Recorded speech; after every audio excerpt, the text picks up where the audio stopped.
Vamos a continuar con la siguiente presentación. También tengo el gusto de que nos acompañe el maestro Luis Ángel Monroy Gómez Franco, quien es profesor de asignatura en The City College of New York, estudiante de doctorado del Centro de Estudios de Posgrado en The City University of New York e investigador asociado externo en el Centro de Estudios Espinosa Iglesias. Es licenciado en Economía por la UNAM, con maestría en Economía por el Colegio de México. Sus intereses de investigación son macroeconomía del desarrollo, movilidad social y desigualdad económica. Sus proyectos de investigación actuales son sobre las dinámicas de la desigualdad por factores en México en el periodo 1992-2016 y los determinantes de la desigualdad de oportunidades en México. Muchas gracias, maestro Luis Ángel Monroy, por aceptar estar aquí. Nos va a presentar el tema ¿qué sabemos y qué no sabemos? El COVID-19 y la desigualdad económica. Gracias. Adelante, maestro. Bueno, muchas gracias por la invitación, Juan Alberto, y muchas gracias por la presencia de todos, por dedicar tiempo a escuchar las reflexiones que tenemos sobre el tema. Como bien adelantaba Juan Alberto, yo más que presentarles un panorama de algún sector en específico o, o de la evolución o de cómo las desigualdades estructurales interactúan con la pandemia para generar ciertos resultados, me gustaría más bien plantear una visión prospectiva sobre los efectos que tendrá el choque que supone la pandemia sobre la evolución de la desigualdad económica. Ahora, por desigualdad económica me voy a referir principalmente a lo que se conoce en la literatura como desigualdades verticales, es decir, desigualdades en las recompensas asignadas a cada una de las posiciones de la distribución de ingresos, en el caso específico de lo que voy a hablar, y no tanto sobre los efectos que tendrá sin duda la pandemia sobre las distintas desigualdades horizontales, que justo como bien apuntaba Paloma, es también una dimensión en la que la pandemia está operando y acentuando muchas veces desigualdades estructurales ya preexistentes, como es la desigualdad de género. Entonces, solo para un poco acotar lo que va a ser mi reflexión en ese sentido. Ahora bien, ¿qué es lo que sabemos en términos de la información que actualmente existe, que nos puede decir cuál va a ser el efecto o el saldo de la pandemia sobre la desigualdad vertical de ingresos? El primer factor a considerar es que solo una minoría de la población ocupada en el mundo, no solo en México, puede trabajar desde casa. Y aquí me gustaría enfatizar que la definición es una definición de factibilidad de realizar la ocupación que uno usualmente realiza en su lugar de trabajo desde el hogar en el que uno está o desde una posición remota fuera del lugar de trabajo. En el caso mexicano en específico, el porcentaje de la población es como un máximo un 23%, pero como de nuevo enfatizando el hecho de que esto es solo la factibilidad técnica, es decir, por el tipo de actividades que realiza cada una de las ocupaciones de la fuerza laboral mexicana, el 20% de esta podría realizarlas fuera de su lugar de trabajo. Lo más probable y casi con certeza es que el porcentaje efectivo de personas, de trabajadores que pueden realizar sus labores desde casa es mucho menor. Porque hay factores como es, por ejemplo, el tipo de organización de las propias unidades productivas, que quizás no permita realizar las ocupaciones fuera del lugar de trabajo. Pensemos, por ejemplo, en el caso de cómo se paga muchas veces el trabajo. Si toda la población estuviera bancarizada, entonces sería muy sencillo mantener la estructura de pagos de nómina, aún desplazando a la fuerza de trabajo fuera de su lugar de trabajo, ¿no? Sin embargo, como bien sabemos, en el caso de México, una buena parte de la población está bancarizada, por lo que la factibilidad de realizar por completo o desplazar por completo las actividades fuera del lugar de trabajo se ve limitada por cosas tan sencillas como el que buena parte de la población tenga que acudir a su lugar de trabajo para recibir un pago por el mismo, ¿no? Ello, pues, lo que más o el por qué es importante saber el porcentaje de la población que puede realizar sus actividades desde casa, se debe a que lo que nos interesa es que estas a que la mayor parte de las personas ocupadas puedan seguir trabajando y por tanto seguir recibiendo un ingreso en las condiciones de distanciamiento social estricto que se impusieron como forma de contención de la expansión de la pandemia, ¿no? Entonces, mientras mayor sea este porcentaje, pues mayor facilidad habrá en la población para acatar las medidas sanitarias. Y mientras menor sea el porcentaje efectivo, menor será la sostenibilidad de las propias medidas sanitarias, ¿no? También sabemos que las ocupaciones que pueden realizarse desde casa se encuentran concentradas en la parte superior de la distribución de ingresos. Y este resultado es para México, pero también se observa en el caso de Estados Unidos y en el caso de la Unión Europea. Ello en buena medida debido a que se trata de ocupaciones ligadas a altos niveles educativos. En particular, se trata de ocupaciones que realizan actividades cognitivo no rutinarias, las cuales usualmente están asociadas a tener grados de educación ya sea universitarios o de educación media superior. Entonces, esto nos pone de suyo en una posición en donde las fuentes de ingreso de la parte más alta de la distribución de ingreso laboral muy probablemente sigan existiendo, o por lo menos sus plazas de trabajo, al seguir generando valor agregado para las empresas, se encuentran relativamente a salvo, a menos de que ocurra un caso de quiebra de la empresa que los contrata, lo cual en sí nos habla de, en términos de seguridad frente al riesgo de pérdida total de ingresos, que la parte superior de la población ocupada se encuentra en una posición mucho más segura que los trabajadores ubicados en las partes más bajas de la distribución de ingreso y de igual forma de los trabajadores con menores calificaciones formales, ¿no? Si bien esto habría que matizarlo, ya que buena parte de lo que son consideradas como sectores esenciales para la economía, son sectores también que emplean mayoritariamente a poblaciones con bajos niveles educativos y a la vez con remuneraciones particularmente bajas, ¿no? Estoy pensando particularmente en el caso de los trabajadores de la industria del reparto o de servicios postales, que básicamente se han convertido en la espina dorsal que sostiene a los patrones de consumo, como bien señalaba un poco Paloma, de la población que se encuentra laborando desde su lugar de trabajo, ¿no? Pero en forma más general, este solo es un sector en el caso de la mayoría. El resto de sectores se encuentra bajo mayor presión para reducir su costo laboral, ¿no? Y esto de hecho ya lo estamos viendo, tanto en el caso mexicano como para otros países para los que se encuentra información, y es que la destrucción de empleos se ha concentrado en la parte más baja de la distribución de ingreso laboral. En particular, sabemos que los empleos que se han perdido en los últimos 2 meses para el caso mexicano se encuentran concentrados en el sector servicios, particularmente en servicios de comercio y relacionados al turismo. Ello en buena medida no es porque no, o sea, tiene que ver tanto con las ocupaciones que se realizan en estos sectores, como, y en específico, con el tipo de organización de la producción y del tamaño de las empresas que se encuentran en estos sectores. Uno pensaría, por ejemplo, que el sector manufacturero, que es de los más afectados, ya que se ve obligado a parar producción debido al desplazamiento fuera del lugar de trabajo. Sin embargo, dadas las características del sector manufacturero, las empresas tienden a ser más grandes y por tanto cuentan con un mayor flujo de caja que les permita sobrevivir en condiciones de no estar produciendo, ¿no? Esto no es el caso de la mayor parte de las empresas en los sectores de comercio y de turismo, en donde las empresas no cuentan con los suficientes recursos como para sostenerse por mucho tiempo sin realizar recortes en la plantilla laboral o de plano suspender operaciones, ¿no? Y en el caso específico de México, esto nos lleva necesariamente a una dimensión geográfica. Como bien sabemos, el sector servicios de turismo está concentrado en ciertas regiones del país y lo mismo ocurre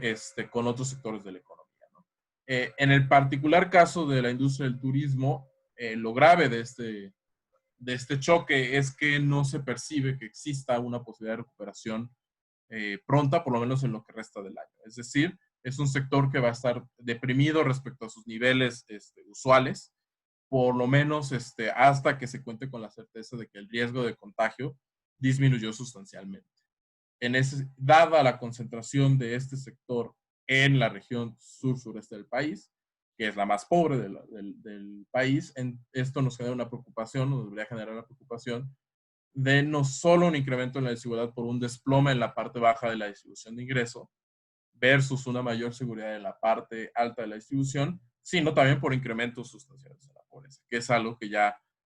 se ha venido documentando en distintos análisis para el caso mexicano.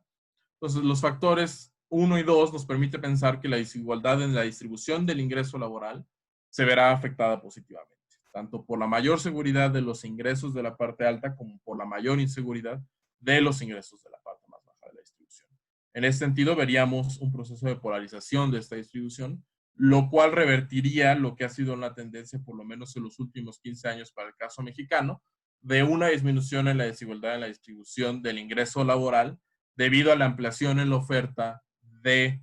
mano de obra calificada en un escenario de bajo crecimiento. El escenario que tendríamos en la nueva normalidad sería no solo uno de bajo crecimiento, sino de más de creciente desigualdad en la distribución del ingreso laboral. Ahora, sobre la distribución de riqueza, sabemos que, que la riqueza se encuentra desigualmente distribuida y mucho más desigual que el ingreso para los países que tenemos información, y dada la concentración del ingreso derivado del capital en México, es factible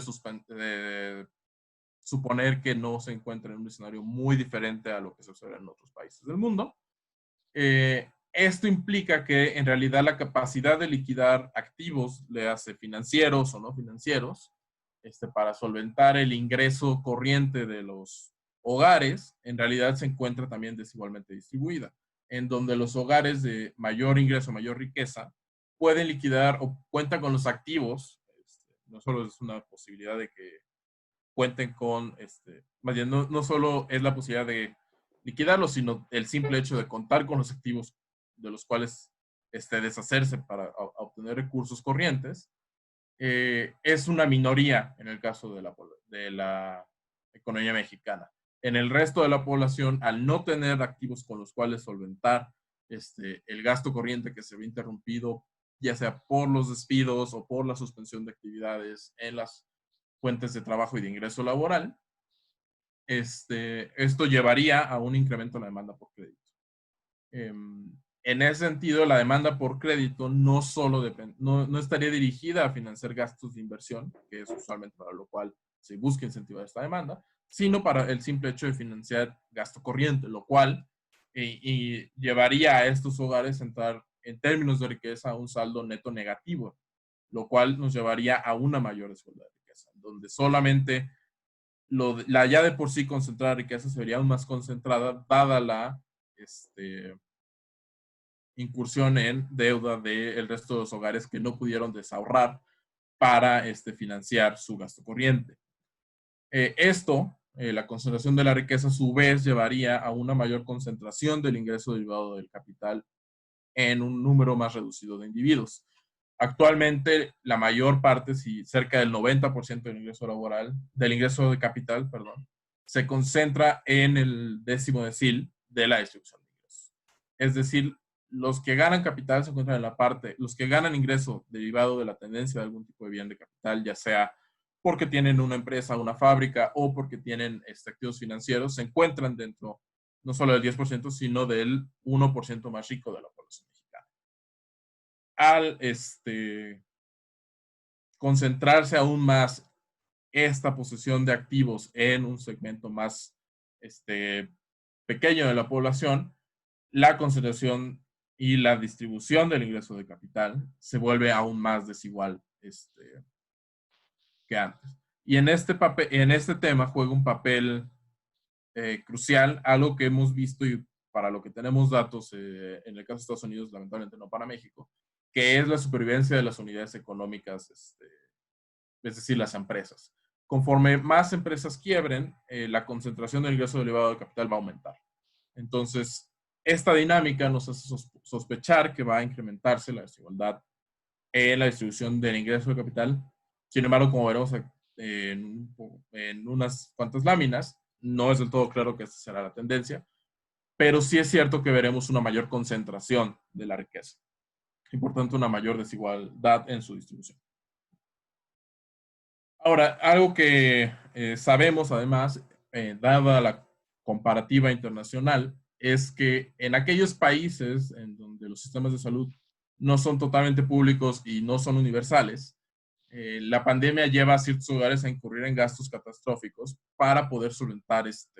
los costos asociados a enfermarse, ¿no? Y estos gastos se incrementan conforme aumenta el número de comorbilidades que llevan tanto a una mayor probabilidad de contagio y una mayor probabilidad y además traen consigo una mayor probabilidad de caer en las partes más graves de la enfermedad, ¿no? En su conjunto, esto nos hace pensar que si el acceso a los recursos financieros para pagar los tratamientos médicos se encuentra limitado y además en un escenario de bajo acceso al crédito y alta desigualdad en la distribución de recursos, no solo veremos un incremento, o mejor dicho, no solo veremos un incremento en la desigualdad de ingreso laboral, más las dinámicas de concentración en la riqueza, en el ingreso del capital y el incremento en la desigualdad de la riqueza, sino que, como en el caso de Estados Unidos, que es el país para el cual tenemos información más clara hoy en día, veremos que la incidencia de la mortalidad de la COVID es sumamente desigual, concentrándose en su mayoría en los barrios más pobres, con mayor número de precariedades y de privaciones, y que en buena medida ellos es el correlato de la desigualdad en el acceso a otros recursos, ¿no? Eso es sobre un poco un mapeo general de lo que sabemos hasta el momento, dada la información previa que teníamos al desastre, como decía Paloma, así como la propia dinámica de la pandemia y cómo ha interactuado con estos factores. Ahora, lo que no sabemos o lo que desde mi punto de vista es un terreno en donde los economistas queremos hacer predicciones, lo único que lograríamos es hacer bien a los astrólogos, como diría Galbraith, es en principio cuál va a ser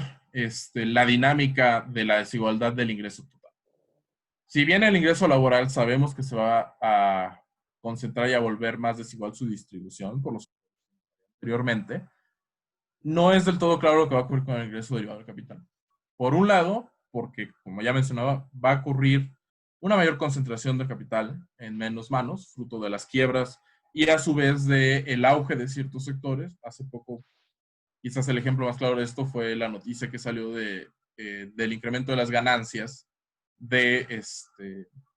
Jeff Bezos por el uso que se ha dado de los servicios de Amazon. Entonces, estos beneficios concentrados en sectores y en empresas específicas,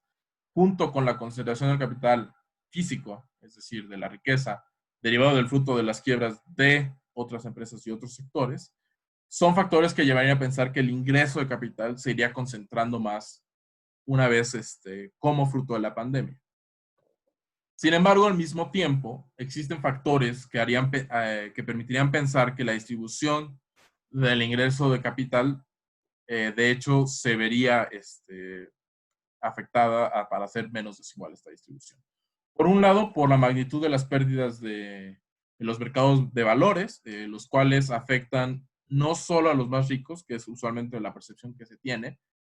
sino también a la parte intermedia de la distribución. Ello por el sistema de pensiones, tanto en el caso mexicano como en el caso estadounidense, en donde las AFORES, pues al invertir en el mercado de bolsa, ven inmediatamente impactado los rendimientos y el monto de los ahorros de los trabajadores que están en la formalidad, cuando se observan pérdidas en el mercado accionario, ¿no? Esto llevaría tanto a una menor concentración de la riqueza por el achatamiento en la parte alta e intermedia, el colapso de los factores relacionados de los elementos de esos dos segmentos de la población relacionados a la dinámica del mercado accionario, pero en consecuencia también traería una menor desigualdad en el ingreso derivado de la tenencia de dichos factores, de la tenencia de riqueza financiera. Y en el mismo sentido, como una respuesta homogénea que hemos visto por parte de los hacedores de política monetaria, es la disminución de las tasas de interés y la decisión por parte de las autoridades monetarias de proveer mayor facilidad